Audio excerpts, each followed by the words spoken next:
আগামীকালের জন্য 26,200 লেভেলটা একটা খুব ইম্পর্টেন্ট লেভেল।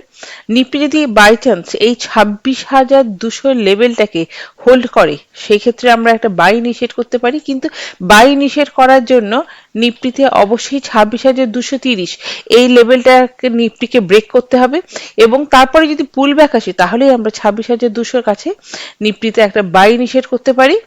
তখন আমাদের টার্গেট বেরিয়ে আসতে পারে 26,060 থেকে 80 লেভেলটা, এবং 26,310 থেকে 325 লেভেলটা।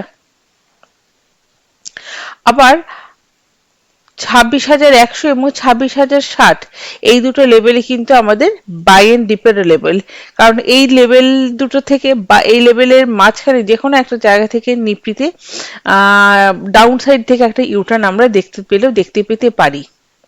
আমাদের সেল সাইডে কাজ আমরা তখনই করতে পারবো বাই চান্স যদি নিফটি 25,980 এই লেভেলে নিজে ট্রেড করতে শুরু করে। সেই ক্ষেত্রে আমরা একটা সেল সাইডে কাজ করতে পারি। আমাদের তখন টার্গেট বেরিয়ে আসতে পারে 950, 900, 850 এই সমস্ত লেভেলগুলো।